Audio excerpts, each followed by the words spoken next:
Hello and welcome to Life in the Bitter Truth. This is the podcast where we seek to understand the deeper, sometimes painful aspects of life and what it all means to us. I'm Vittorio. And I'm Alex. Oh, hold on. Thank you. Good deal. A little affirmation for you? Yes, I need that. It's been a stressful month. Okay. Yeah, but what are we talking about today? Because you kind of gave me a little snippet, a little idea over the phone, but I want to know. Yeah, so, I have seen you through some dark times over the last couple of years, and of late, I've seen you nothing but content. So I kind of wanted to bridge that with a general conversation about relationships and how they come to pass and how they come to die. Yeah. There's a lot there, but I think that would be somewhat interesting to kind of bridge from years of experience. Right. Well, I hope not, right? No, I wouldn't. Say that, but and years of experience with me, right? Because obviously I've got a lot of layers to my life, right? And what has taken place over all those years. So right. Sure. That's kind of where I was headed with this topic point. Okay. Yeah. No, I think coming at it from a very grateful place in my life where I've been able to find a person that uplifts me and celebrates me and doesn't bring me down, doesn't kind of cover my light in any way. Wow, I think prophetic. Thank you. I think in the past, prophetic. Yeah. Okay. I think in the past, I don't know why I kept just being very unlucky, and maybe it was my own, me not having self-love and that me projecting that onto others, and that's who I attracted, right? Okay. I don't know. I've gone through 10 years plus in therapy. So being able to kind of see these things and look in the mirror and being like, okay, this person was an asshole. This person was also an asshole. And I'm like, what's the pattern? Who's the common denominator in all this? Oh shit, it's me.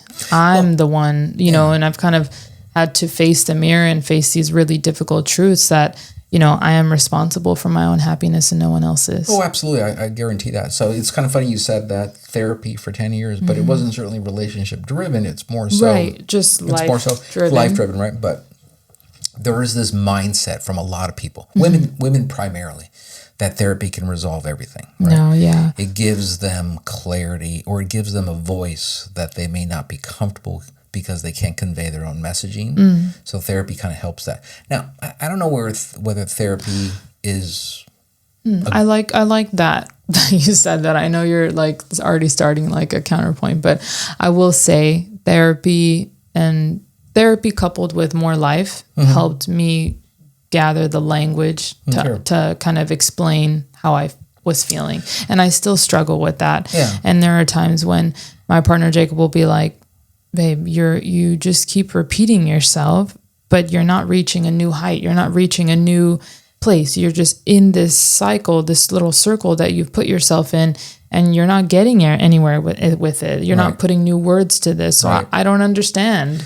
Yeah, I think maybe the way I view therapy, I think it's a vehicle to use when you're uncomfortable sharing your feelings, right? Because you don't think it's in a safe space, or what you're kind of really thinking will hurt the other person's feelings. So you kind of want to get somebody to kind of hear it out first and put it in a frame of mind where you can, articulate in a better way to your partner. In most cases, maybe it's just a vent cycle. It's just an opportunity to vent to somebody. You're paying X number of dollars just to vent. Are you really helping? Is it really helping? Are you really finding a path forward? I don't know. Everyone's journey is different, I guess. I will say something that my therapist has told me is like, what's your goal? What are you looking to do? What do you want to surpass? What emotional hump are you, to make it very specific. So you're not wasting time. So you're not just using your 30 to 45 minutes, just catching up on your weekend. Like they're not your friend, right? You're paying them. That's right. And so you're trying to resolve a problem. Exactly. Yeah. And one thing that I really appreciated about my therapist, who I've had, on and off for many years, who has seen me in different relationships. One thing I appreciated about her was that she, and there were a few times where my ex-partner had come with me to therapy. It wasn't in a term of like couples counseling. It was really just to help manage the stress that I was experiencing through them, because they were transitioning from female to male at the time. Oh, okay. And so my therapist, every single time she would do this, and it would bug the hell out of my ex, but she would look at me and she'd say, "What do you think, Alex? How do you feel?" Right. And I'd be like, "What, me? Like, what do you mean? How do I feel? How I feel doesn't matter," because I had been in a relationship where my feelings didn't matter. Oh, gotcha. And so every time, I would see my ex's eyes, like through the peripheral, like look at me like, "What the hell are you going to say?" Right. Because this kind of, and I don't know if this is like an interesting topic for us to talk about further in the future, but being with someone who was trans, who was transitioning, this was the first time I had ever experienced something like this, and it was very traumatic for me, I would say, and a lot of the time, traumatic for all of us. Yeah, literally. I would say a lot of the time, the partner is coached into feeling like they need to surrender all feelings and all experiences, so this person can become the person they were destined to be in their mind. In the other person's mind. That's funny you said that. Repeat that one more time just to make sure I have clarity. I was just saying that what's important, what I was kind of trained to think was that I had to kind of surrender all feeling and experience so they could live their best life or whatever. Yeah, that's and that was extremely damaging to me. That's interesting the way you said it, because it sounds like, and you know what, since I'm looking at it from my perspective. As the parent, not really the parent, just the male, right? So you've got a female's perspective, and mine is certainly different to yours, but it's interesting you said surrender yourself so that the other person can thrive or whatever it is, right? Bad recipe for disaster. That's what a lot of women do that. That's what a lot of women expect of their male partners to do, because women, and it's a generalization, so bear with me, everyone, but it's a generalization. Women by default are more dramatic, and I know a lot of people don't like that word dramatic. Hell no. But I mean, there's some reality to that. They're more emotional, to displace the word dramatic with emotional. They let their moods guide their actions.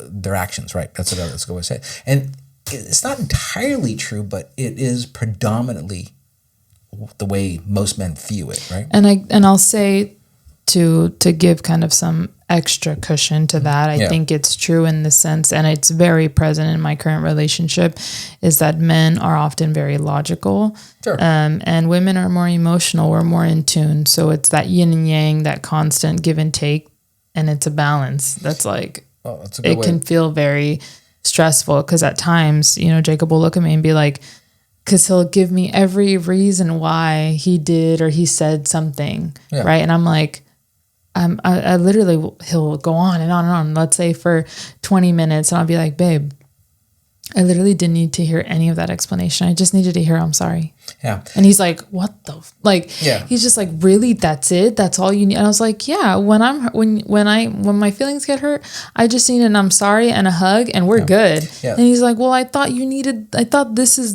what you needed, right? Communication, to know. And I was like, not really. See, that's part of the problem. A lot of women have such expectations. They need that big. So he felt like he had to kind of answer to this idea that he had to give all these explanations. But I'm like, but me in particular, I don't know about your past, but me in particular, I just need an apology. Yeah, but So again, it definitely varies person to person, but I think yes, women are more in tune emotionally, and men are more in their head. Flat, don't need much more than food. Nonchalant. And that sometimes pisses me off. But it's based on our DNA structure. We're not meant to be, overly in tune with emotions, right? So, and that's probably a reason for that, right? I'm just adjusting the volume settings. Men are content simply with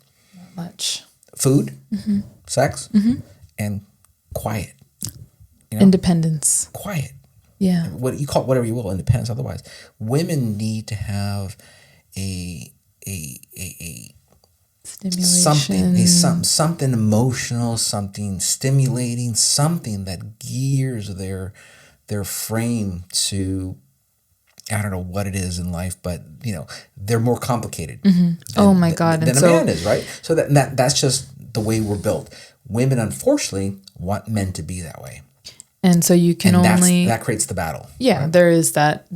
And that's why men always say duality. That's why men always say, "Oh, fuck, she's so goddamn dramatic," or "Why can't she just shut up?" I've met a lot of dramatic men. Let me tell you. And if you're watching, you know exactly who I'm talking to. About. Yeah. That's not to say that men can't be dramatic, but it's not innate in their structure. Yeah. But it is in women, right? So, this is not a criticism, women, ladies. So please don't send me any goddamn messages. Write the hate comments, girls. We'll team up. Exes and old partners, I get it. No, but I think the really issue is, a man's framework is fairly basic. Yeah, y'all are just thumbs. We work hard. Maybe we work hard to provide for our family. Right. We don't want to come into a house with any very primordial. It's just quiet. Yeah. Shush. Yeah. Leave us alone. Where's the food? And then at night when we go to bed, we just like, hey, can we get a little bit of physical attention? Yeah.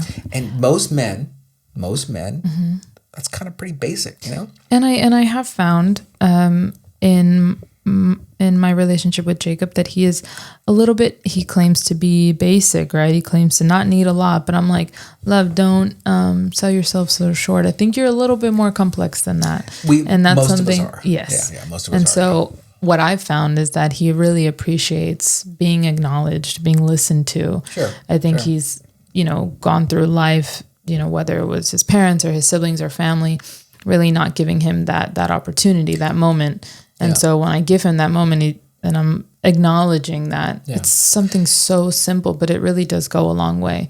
But before you jump into something else, I wanted to say that, this issue, this duality between male and female and how we are set up genetically and vice versa, shit gets twisted when you are on hormone replacement therapy and you are dipping in and out of both. And one day, there were days when I was told by my ex, you cannot call me this name anymore. I'm like, wait, I've been calling you this name for, 3 months every single day, right? But today and for the next few weeks, I want to be this. And I'm like, sounds more like a woman. Okay. Than it does a man. And then an hour later, never mind. I changed my mind. I'm not feeling it anymore. Definitely sounds like a woman. And then I'm like, okay. Yeah. And then they are essentially a 13-year-old boy having screaming fits and getting aggressive and getting pissed off and essentially going through puberty in front of my eyes. And I'm like, what the fuck is going on right now? So, yes, we have that duality between male and female, but it gets even more complicated and stressful when you have someone that's dipping in and out of the lines, for sure. Well, you've got hormone replacement, hormone injection, whatever you call it. Oh my God. Hormones can affect. So if you're a female and you're injecting or taking testosterone at whatever dose, right? Whether it's an older person or an older female or a younger female for various reasons, right? It can affect mood. For sure. So that I'm sure is very tough to deal with. So, and Jacob will ask me, how would you have had this conversation in the past? Are you coming at it from a different perspective? Do you speak differently? And I would tell him, oh my God, no, the person that I am now, thanks to time, maturity, therapy, healing, grace that I've given myself, forgiveness, I speak completely differently. It is rare. It is extremely rare that I raise my voice at Jacob because I know how much that would affect me. I don't like that. Yeah. So why am I not going to meet him in the same way? Whereas in the past, oh my God, I was a menace because I met my ex with the same energy that they gave me. And it was just a battle of, oh, you're going to scream. Well, guess what? Yeah. I feel small, so I'm going to scream louder because you're making me feel small. Right. It's interesting, some of those dynamics you just brought up. So, in relationships, certainly that you said matching tempo of emotions and stuff. Very toxic. I know. I'm not. I'm not a person generally who goes full hilt to the to war unless I'm taken there, right? Generally, I'm going to be a little bit more laid back in my approach, and that's not to say won't be argumentative or challenge things that are said to me. It's just that I don't go to that level, which I call the crazy level, right? I just don't do that kind of stuff. I may have when I was younger. That's good. Now that I'm much older, I think, a lot more thoughtful in my approach. I'm more willing to, I think I've always been that I'm more willing to certainly listen to an error that I may have caused and not be aware of it. And over time can certainly grasp that, okay, I can conceptually understand how that may have hurt another person. For sure. But in the instant that it happens, I certainly won't be aware of it. But there are people, women that have this expectation that you're so in tuned to the female psyche that you should instantaneously. No. And it's just we're not built that way, right? So and it comes back onto the female's part to be really good at expressing themselves and doing it in a certain fashion that doesn't throw the other person off, right? Because I know, like, I'm never going to assume that Jacob can read my mind. Sure. He can read my face. He can know when I'm upset, but what it's about, sometimes he's like, I thought everything was going great, and all of a sudden you're like in the hole or something. Every single guy out there can say that. It's like, I don't know what. It was fine 10 minutes ago, and then crazy came out. Yeah, and he'll ask me, what did I do? And I'm like, yeah. He didn't notice that he did this small, tiny thing, right? He didn't say this, or he didn't. Yeah, and I'm like, and then of course, after I'm like, I'm such an idiot. I can't believe that I literally took it that far, right? Yeah. And, I think when we think about how I've approached this relationship versus past ones, I've never, ever spoke up or said anything, before, because I'm like, oh God, I don't want to start a fight, so I'm just going to keep my mouth shut. Yeah.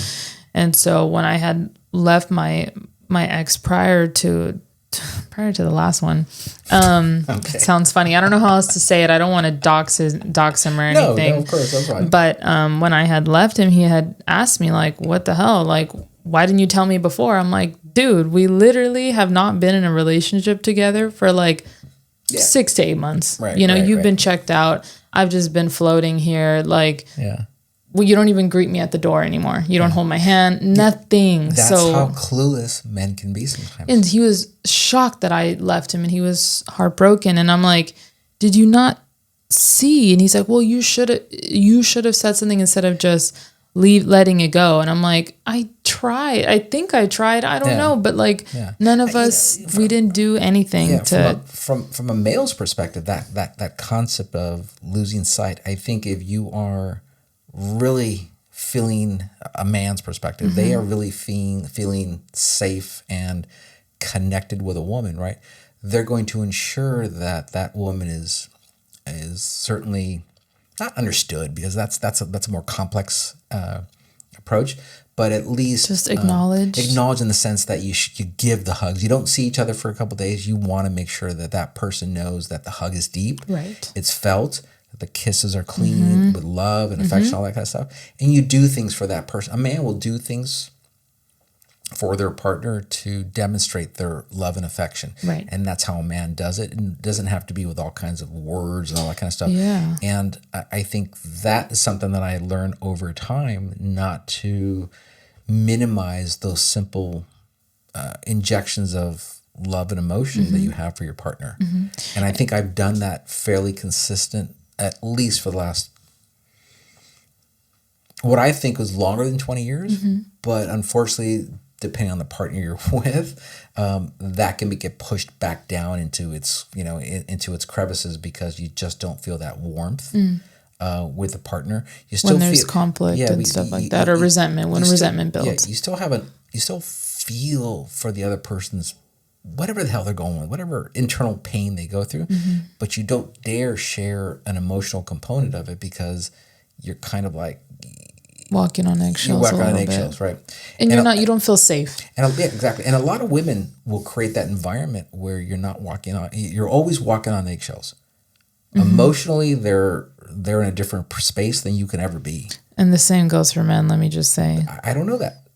I mean, I'll just say, men yeah, are fairly basic, as what I was saying earlier. Maybe that's true. But it probably is true. I think, but mostly, if you've got a strong female in your life that you're connected with, and there's still all kinds of depth in that relationship, you sometimes it feels like you're walking on eggshells because you got to be careful what you say because they could be delicate. And a lot of women could be thin-skinned, and or I think probably is the best way to say it. Thin-skinned, right? Yeah. So I mean, I understand that, I don't know if I was rambling there, but no, I understand that, and I I'll meet you there in that.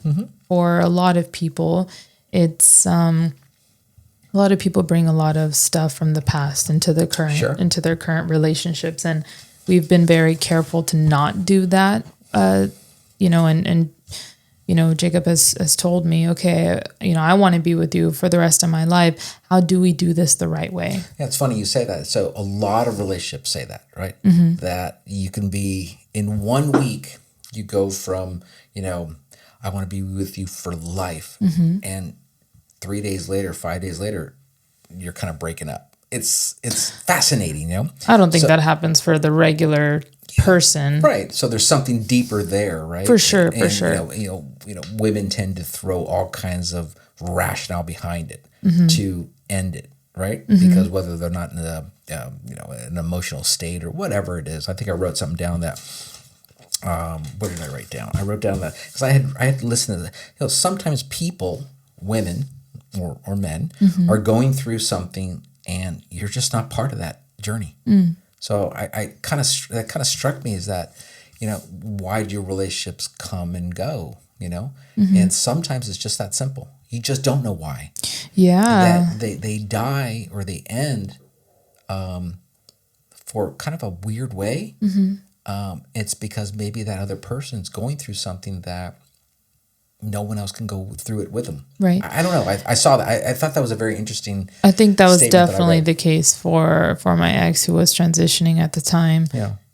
There were so many ups and downs, so many things that I was not expecting and was not prepared for, wasn't educated for, and I pushed back a lot. Sure. I was against a lot of things, like they wanted to get top surgery, and I was very because they were so up and down with the smallest things, like what pronoun they were going to use that day or if they were a boy or a girl that day. I'm like, babe, you literally cannot cut your chest off because tomorrow you might fucking regret it, knowing you, right? And they were young, they were immature, they didn't have that sense of self, right? And I wasn't confident in them, and surely I voiced that, and that really bothered them at the time. So I felt like they didn't maybe always feel safe with me either. Sure. Right? I wasn't always, yay, go for it, good job, right? Yeah. Definitely not. I was concerned. Yeah. And I think that I saw the effects that the hormone replacement therapy was having on them, and family was concerned, and it was definitely a thing. But I will say, when it did fall apart,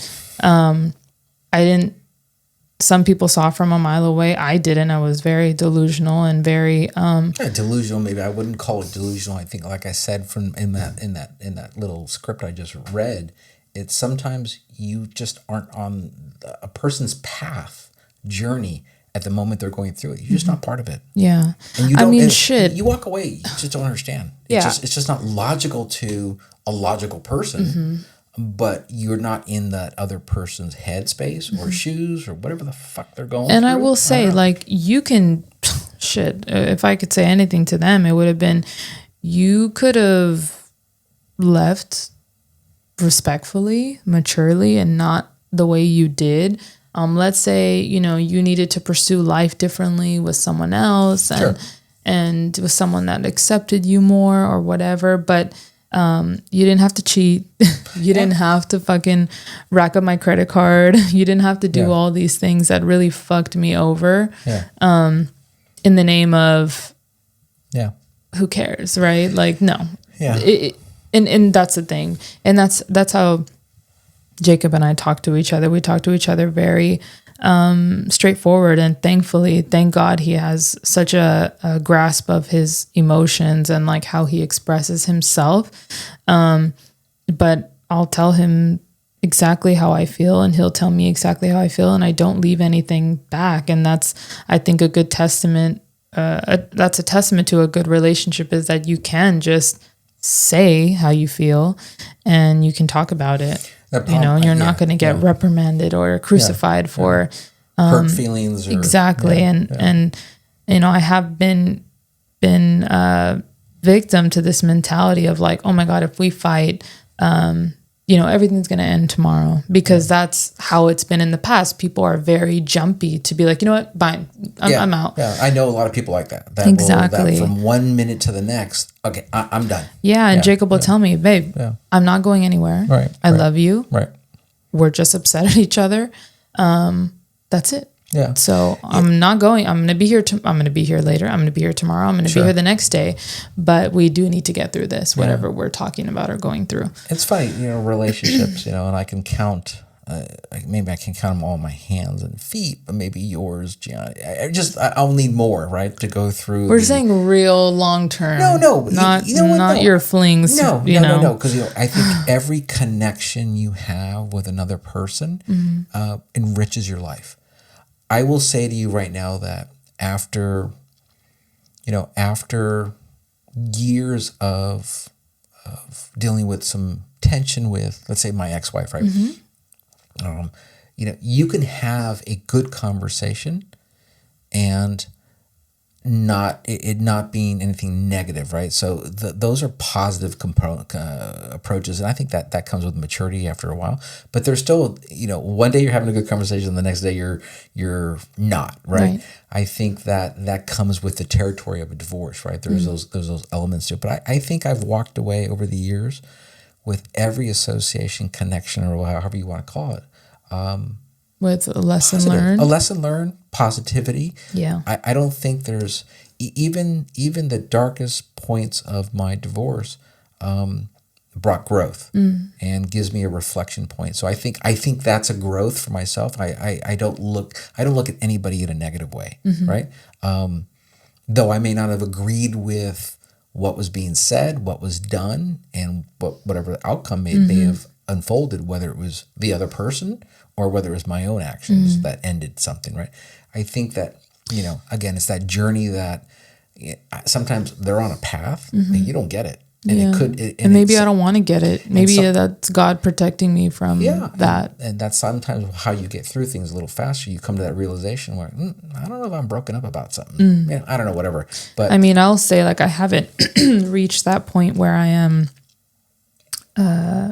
I've forgiven yet. Right. That's funny. Does it have anything to do with forgiveness? Because I feel like, yes, maybe maturity has a lot to do with forgiveness and accepting and all that stuff. I don't think I've forgiven them, and not even for the heartbreak necessarily, right? And this is something I've told Jacob.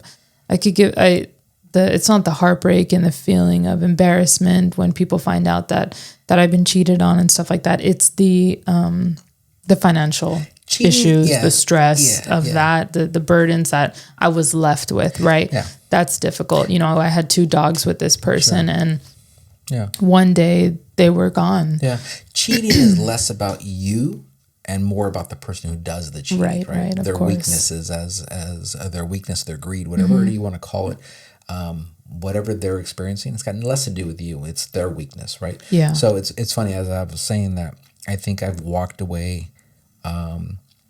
from whatever relationship or whatever experience I've had, positive because of the growth and the experiences. You can't take away those experiences because you've lived them, right? Right. What becomes hurtful is the promises that are made, right? And The commitments and the conversations about future, and you walk away sometimes thinking that apparently I didn't mean a whole lot to an individual, because they can so easily dispose of you and just leave and be gone, and not have any emotion or feeling to it. And what's worse about it is sometimes that happens, and like as I mentioned earlier in the conversation, that a week earlier, oh, I'll marry you. Right. It's just it's hard for a male, or maybe for me, or maybe for a female too. If that is said to them, or that emotional is broken down in conversation, how do you reconcile that? That's the tough part. Yeah. But the smart play always is to think back through it all and take it positively in the sense of the historical time spent, because you can learn from anybody you're with. Yeah. Right? And though the relationship may have ended for whatever reason, not maybe by your own doing, by whatever they're experiencing. Right. And yeah, you can spend time being bitter, and sometimes you walk away going, I don't know. I think I'm okay. Yeah, and that's good. I'm not broken up about something. In other cases, you are pining for weeks on end, months on end, and you're hurt, and you're whatever, and you're mourning, whatever you call it. And I know we'll get to that. I know I wanted to talk a little bit about those stages of things. But it's funny. I wrote down some things that caught my eye as I was doing a little bit of research on this, and I'm just going to read it out, and we can explore it a little. So I wrote down. I know a whole lot of women, and I'm actually writing this in the first person, right? I know a whole lot of women that love to assign fault, but can't or won't accept fault in themselves, right? And I know a whole lot of women, me too, current, past, and otherwise, yes. right? They use catch-all phrases like boundaries, respect, and they lose sight of their own hypocrisy, right? And I wrote that down because I thought it was great. And they use that as a way of projecting, right? Whatever they might be experiencing. You're not respecting this, or you're not doing that, or whatever it is. And that went back to that earlier comment I made about women not wanting to take responsibility, right? And rather than blame others. So I kind of thought that was interesting. And, Yeah, I mean, I can comment on that. I think one thing that we do to kind of address accountability, responsibility, and recognizing when you do something wrong is, we both look at each other and we're like, look, it's not, and it's never perfect all the time, of course, People but perfect. It's a goal Sure. to approach every day as a team. And not this is a you versus me problem. Right. You fucked up. It's your fault. You are the bad one. No, we never want to address each other as the bad one or the one at fault. And so oftentimes we try to always tell him, I am the first to apologize because I never want to hurt him. Sure. And if I've said something that's bothered him, or even if he admits to say that it's bothered him, I'm very quick to apologize. And it's because I don't care to be wrong. I don't. I'd rather let the ego die and keep my person than, claw at something that is not serving, at a mindset that's not serving me. There are a lot of people, at least in my experience, that don't like to be wrong. Women that don't like to be wrong. They will. Doesn't make a difference whether it's a manipulation of the conversation, words that they use, or whatever. There are a lot of women who don't like to be wrong, and they will fight tooth and nail to convey their rightness in this. Their point, I said that, so it's like a lot of women like to judge, but they don't judge themselves, right? And that I've experienced over the years in one facet or another, right? So I think that's just kind of how. There's a difference there, between men and women, right? And maybe I'm rambling a bit, but I still think that there is truly a disconnect or a difference between those men and women, because men are very simple. If men are told, well, you hurt my feelings, okay, I'm sorry. They may not agree to it, or they may not understand it. They may not know where it comes from. But it's sometimes very easier for them to just say, oh, yeah, I'm sorry, whatever. Which is not the way to go about it. But you don't want to just get the I'm sorry to get the I'm sorry. You want it to be genuine. You want it to be genuine. Women need to be heard, understood, all of these things. Right. And they sometimes lose sight of the simple fact that, men may not necessarily get what's going on in crazy. Or feelings or whatever it is, right? And sometimes it's just a man wants to just like, okay, I'm sorry, okay, be done with it and move on with life. But sometimes in some women, they just want to go on and on and on Yeah. and on and browbeat you to the nth degree. Take a pound of flesh and then take 2 more pounds. Yeah, and I've been there before. Right? Yeah, and to what end? What end, right? And I've been there before, and just to make sure he really understands where the angst comes from, or where the sadness comes from, or the anxiety, or whatever. Sure. And at the end of the day, he understands that it's a feeling, and feelings go away. Sure. And I think I can often put a heavy importance on the feeling and just the experience of it. And it becomes very abstract. And then I'm like, oh shit, it's been an hour and we're still talking about this, Yeah. and that all oftentimes falls on me, because I can be that rambler where I'm like, maybe in the past I wasn't heard. So now I feel like I have to fucking give you a whole monologue. And it's like, no, that's not always necessary. So Right. I understand what you're saying about that for sure. So what's important to understand simply is that, women are not all at fault. Men have their incredible elements of fault. So over the years, I can take responsibility for the damage that I've done to my partners and the callousness in which I approached the relationship, whether I cared about it or not or whatnot. When you're with me, you'll know that you're loved and you're cared for because I show it both with words, feelings, expressions. Everything. I'm very touchy-feely, so that's Affection. my way of showing the affection. But when I'm distant and apart, it's because I'm kind of moved on, and that's not necessarily a nice thing to do, right? You want to make sure that if you're no longer connected, either you want to fix it or you don't. And a lot of times, And just be honest about it. In youth, right? I may not have done that, so I've hurt some people, and all those things you live with regret. And you don't live with regret, but you think backwards and say, you know what, I'm not going to do that to another person. Right. And then for your brother, right? I teach him to make sure that be cognizant of that. Be careful how you treat your partner in that sense. Don't be so callous. If you're not into that person anymore, then just let them go. Walk away. Yeah, with walk respect. Away, but do it respectfully, right? Have that conversation so that it's not something that's lingering or whatever it is. And that happens when you're, I know with divorce, it becomes wholly emotional, especially if there's infidelity. I didn't have that problem, but if there's infidelity, right? I can understand all those people that have dealt with infidelity. There's a trust loss, right? But I think for me, it's always been something that I can look at it from both sides. I've done damage, and I've been damaged, right? And everyone has done right? both. So, yeah. And Jacob will tell me, babe, I honestly, he's telling me that he feels like he's grown so much in our relationship since meeting me, and the way that I think and how I kind of approach life and the relationship. And he'll say, I can't imagine how my other relationships might have survived had I brought the person I am, brought the person that he is now to then. Right. And I'm like, well, shit, yeah. I mean, we only know what we know. Yeah, and also we have to have a partner that's willing to meet us there. And people tell me all the time, friends of mine, they'll be like, oh my God, girl, I'm so happy for you. You look so happy. Like, where can I find this that you guys have? I'm like, well, let me just say, it's still a work in progress.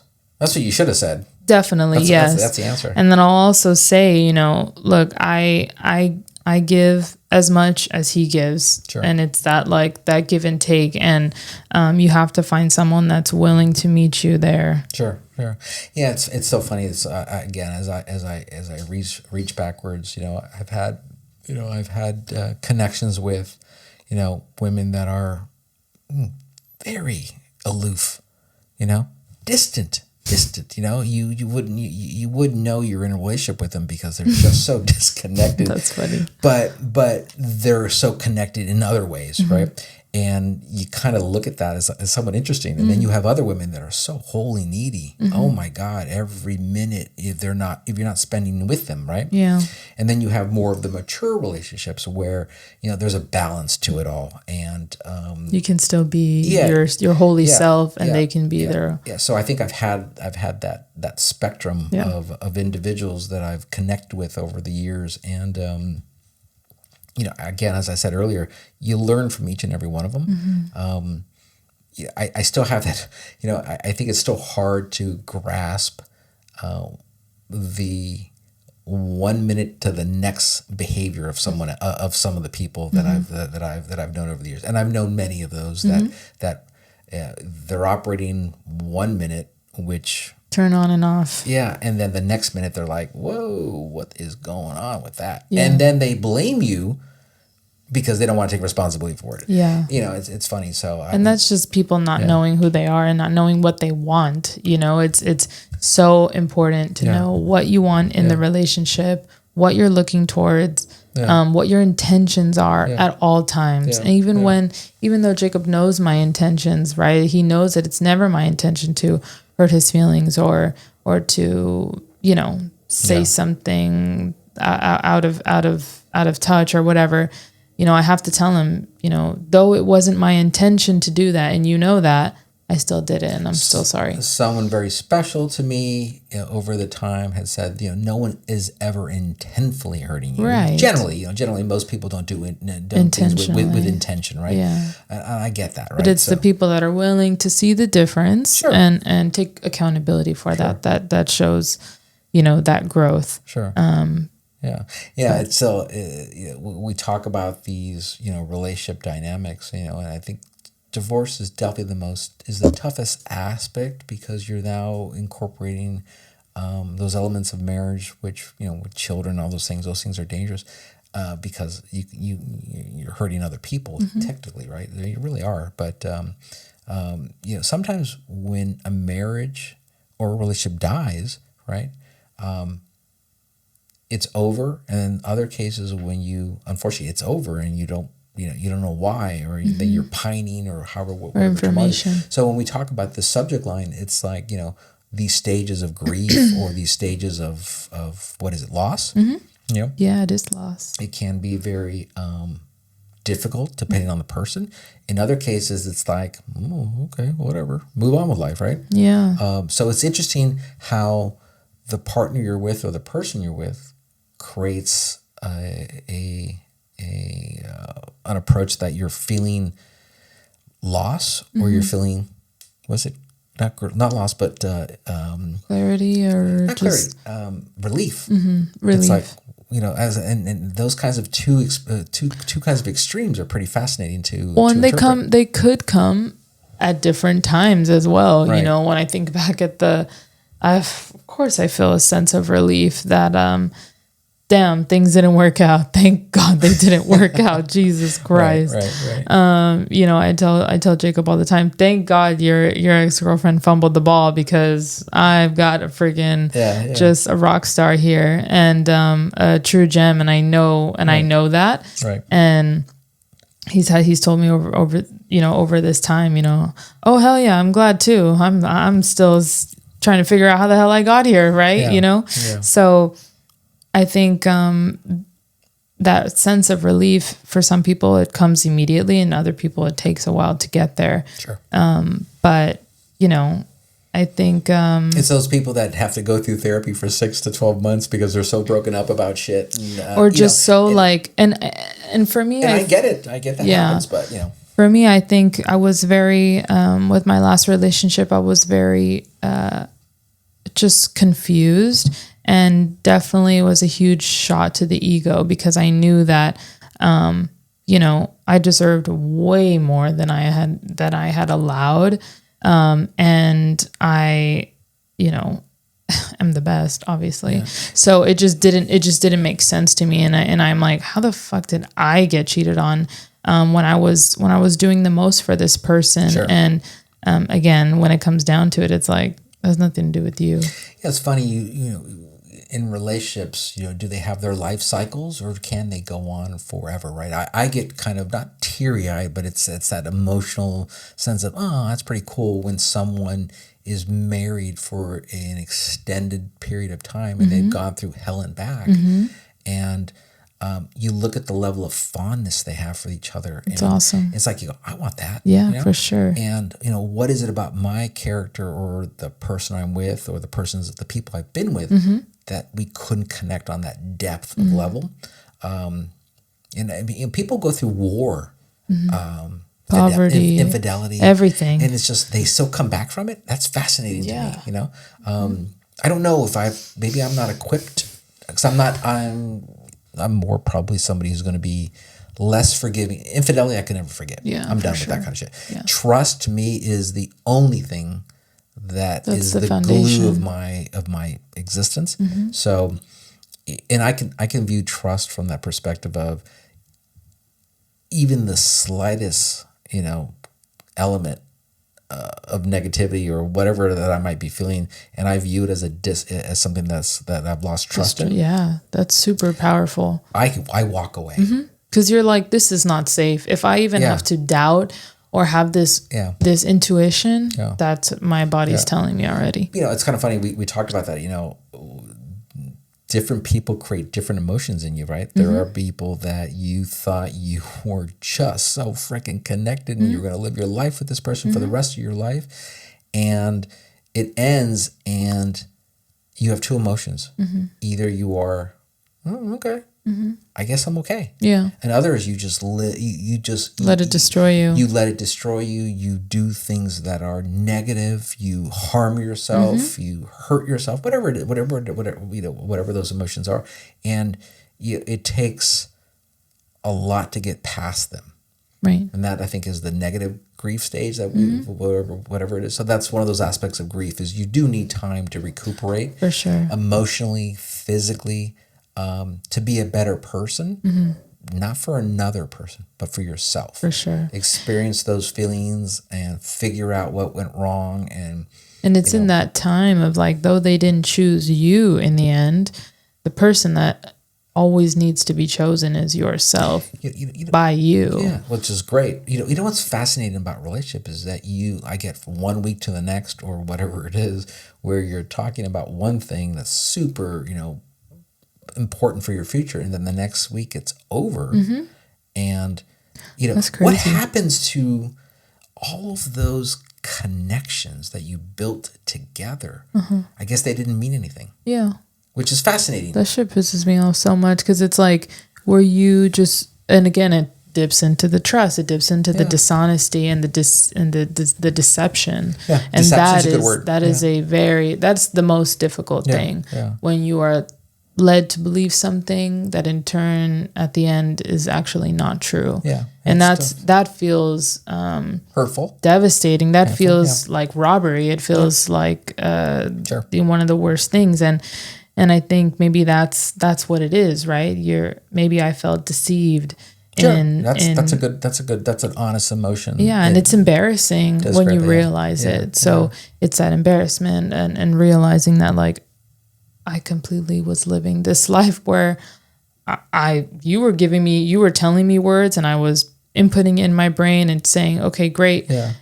And turns out something else was going on with you. Yeah. And damn, all you can do is really pray for those people that live life so dishonest. You don't stop caring about them. You don't stop longing or thinking about them, but you come across from this perspective of, I don't want someone like that. I just don't understand what just took place. Yeah. So, I mean, those over the years, you have such different experiences in life. And I think I've had the pleasure of meeting a lot of different character types. And, like I said earlier in the conversation, I've enjoyed every aspect of every person I've ever met, the negative side, the positive side, because it's a growth element, right?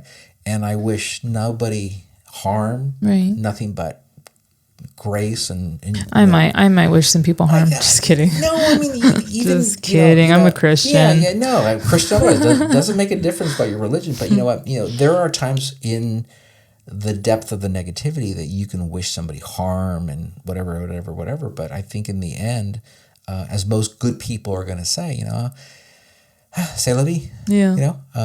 God bless them, whatever it is, right? And in other cases, like when you're divorced and you have children, right? You feel bad when you're arguing with that person over stupid stuff because there's still some kind of emotional angst or anger, and you know what buttons to push, and sometimes you shouldn't do that. But yeah, I mean, you know your person so well. You know how to get them how to make them happy and how to make them fucking pissed off. But you're such in a good state when you actually have a good conversation about a positive element for one of your children or whatever it is, and it goes well. Right. Like for you, like for your mom, right? I've had many good conversations over the years, and some conversations I have, it's been better conversation because I've had partners that have taught me, and I'll say that I've learned much. I've learned much from all the partners I've had, to choose your words carefully, right? In some cases. So with your mom, I wanted to always make sure that, at least in the last conversation, it was thoughtful, and I wasn't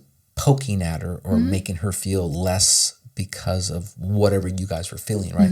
So I took that position, and it seemed to work, And I think I've tried that with, your stepmom, and she, it doesn't matter how many years pass, there could be some rawness there too. And I wish her nothing but, peace and happiness and all that stuff. And I don't want to be the element that creates friction for her, right? But there's hard conversations we need to have sometimes, and she can sometimes be overly sensitive, because she still views me as a certain way, right? Yeah. And I might view her as a certain way, right? It's kind of funny. I still be the enemy. I don't want to bring, and I don't want to. I'm not going to go into detail, but I had a great conversation today with her about your sister and what's happening in the weeks to come when it comes to her college days and visiting campuses and stuff. And she was receptive, and I was receptive, and we were getting through something to communicate it, and to get to the end result, which was for the benefit of her, right? How refreshing! It's positive, right? So I wasn't stressed out about anything. I wasn't like, what's this crazy person doing? And hopefully she wasn't feeling the same way. So positivity, and that sometimes you need that, and hopefully it continues. I know there'll be some steps backwards, and like with any relationship, there's steps forward, steps backwards as you keep moving forward through life. But it is what it is, right? I mean, we're just, and when I say that we have these conversations, he and I, about like, how do we do this right? And he'll ask me, how long were your parents together? And I'm like, oh God, not very long. At least once I came into the world. So, and he's, and his parents were together for 14 years before they divorced. And he's like, my parents were our entire universe, and our life was perfect. And then one day everything came crashing down on us. And he's just said it made me grow up thinking that, like, I don't know if I'll be able to have this again. Yeah, there are some people that will say, I can't speak of Jacob's parents, but there are some people out there that will say, "Oh, we never argued."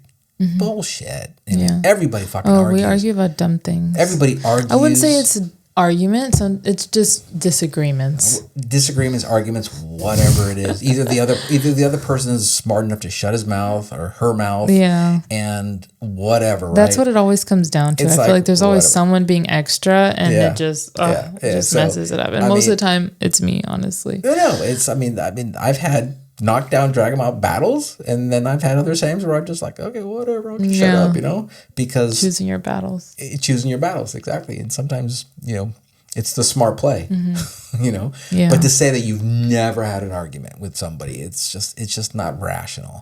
I think I even asked we evolved on therapy at one point or another. I think I asked a therapist once about that. It's like and his instantaneous commentary was, it was her actually. Her instantaneous commentary was just that. It's like, no, all people argue.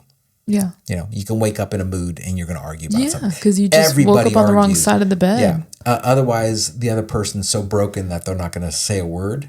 Yeah, and you don't want to be with someone like that either, because that's also problematic. So I think that I'm enjoying the fact that you're in a peaceful state.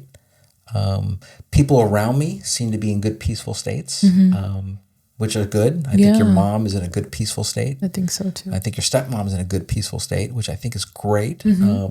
So I think your brother is actually in a great space. He's kind of opening up his life, and he's. I mean, I've heard. I mean, this past weekend I was visiting him, and he's just. Both of them seem like they're in a good headspace. That's good. And things are just keep evolving. People just seem to keep growing and getting in good places. So that's good. And G will check in on me. He'll be like, hey, like, everything's still going good with him. Everything's good. We're cool, because Jacob and him have a great relationship, and Jacob has a good relationship with my other brother, Cameron. And I'm just like, yeah, we're just living it up, brother. Yeah, he's like, okay. Yeah. Is Cameron dating somebody? No, not right now. Okay. He's just enjoying life, which is totally okay. Cool. But I see him often. He'll come to the house and just sit there on the couch with us and watch TV. But he just said the next one, that's for the long haul. So I'm just letting it, whenever God's ready. So, I'm thankful that I'm in this place. I'm thankful that my family sees it as well, because I know my family has seen me struggle and just have to shift myself to fit within the confines of a certain person. And God, if you have to work that hard to be yourself, then it might not be the right place to be. Sure that. So I think we can, I'll say one last comment before I end that is, I think I love Cliffy's post, and I think that my stepdad, he seems like he's in a good state right now. I don't know what it is, but I noticed that as well. So and some of his postings. Someone told him recently, when we were at a funeral, unfortunately for one of his family members, they looked at my mom and him, and they were like, how long have you guys been married? And they're like, 10 years. Really? And we celebrated 10 years last year. That's great. It'll be 11 years this year. And good deal. They're like, you can't even tell. Like, you guys look so like you're just having fun. Good deal. And I was like, dang, that's so sick that someone positive. Realized that for my mom. That's that's good for your mom. Yeah, for sure. But I have one question for you. Okay. I want to know who your first love was. And it's okay if it's not my mom. It won't be your mom. Of course, I've always wanted that, but it won't be your mom, and it's not because it's just I was older. I'm not older, but I was in my late 20s, so we definitely wouldn't have been your How mom. dare you not save yourself for her? Just kidding. But I want to know about a fun fact about or puppy love. Puppy love. Okay. Puppy love is I could tell. I was probably in. I'll say this is crazy. It's 4th grade. Oh, that's so when I met Jacob. You wanted something like that, and so her name was. God, I shouldn't say this, but I'll just say her first name. Her first name. Her first name was Kim. Kim. And she was at my time at 4th grade, whatever age that is. Yeah, she 10 years old. Beautiful. Oh. Just beautiful. That's the way I remembered it. And I would go to her house. Mm-hmm. I would walk to her house, and we would just hang out. Mm-hmm. And I remember one time my father came to pick me up. Mm-hmm. My brother was in the car, and he said, "Let's go. We got to go. We're going to a Dodger game." Oh, cool. And my dad always got those orange or yellow seats, which is right there on the dugout, whatever, for Willow. And I just thinking, well, I don't want to go. I want to stay with her. You want to stay with Kim. Yeah. That's sweet. She broke my heart. She did? Because she liked somebody else. And we were so connected, right? You're like, what the fuck happened, girl? We were like, whatever. Yeah. We were connected. But she just happened to like another kid. Yeah. And that happened over time. But of course, and then it's kind of funny. So at 4th grade, and then I remember her vividly. And then sure enough, high school. Mm-hmm. I want to say 11th grade or 12th grade. You saw her again. Oh, I knew she was there. I had seen her, but she had the same class I did. So I actually sat behind her. Mm-hmm. And it's true to form with my funny way of approaching things and poking and bugging people. I pulled her hair. Oh my God, Dad. That's what boys always do. They always bug the girl. It's funny. She turned around and she goes, I go, how you doing? And we talked for a little bit. And it was so funny. I think somebody was playing Prince 1990. Oh my Was it 1998? I can't remember the same. Yeah, 1990, whatever it was. And it was so funny. She turned around and she was just like, and she was like, she turned around mad. Yeah. And I would be pissed. And when she saw me, she goes, I've been meaning to come over and say hello to you. Oh. So yeah, we talked for a bit. But yeah, she was dating some football guy. So, yeah. So, but yeah, it was just funny. It was just, it's kind of funny how you reflect backwards. But that was probably the first crush. Yeah. Maybe not the first crush, because I think the first crush I ever had, I can keep going on this, but it was I was in 2nd grade. Yeah, it's so hard to conceptualize things like that at such a young age. And so I'm looking back, hundreds of years Yeah. back now in my age. Yeah. But I had a buddy, and we were living in Hollywood, and I remember swinging in the backyard, and his big sister came back in the backyard, and she was happy about something. You're like, she's the one. She came over and gave me this big kiss. And it's like, oh shit, I'm done. I was swooning. Yeah, because you're in second grade. You're like, a girl just kissed me. What the hell? So yeah, that's how it started with my debauchery with women. Just That's funny. That kiss led to many more. You know? Of course. And it's funny. I'll tell Jacob, like, you never like told me with words in the 4th grade that you like liked me and loved me, because he always says, you're my first love, blah blah blah, and he's like, and now you're my last, because this is bullshit, whatever, right? Whatever. and he'll say, and I told him, like, you never told me anything, and he's like, yeah, I did. Remember at your 10th or 11th birthday party, we were at Dave & Buster's, and I won this prize, and the prize was like a little heart-shaped coin purse, and it said, I love you on it, and I gave it to you. And I'm like, oh my God, that shit just went right over my head. I told him, like, my dad was so strict growing up that I wasn't able to like boys or conceptualize like even how to talk to them or whatever. So I just wouldn't even have known what to say. So there you go.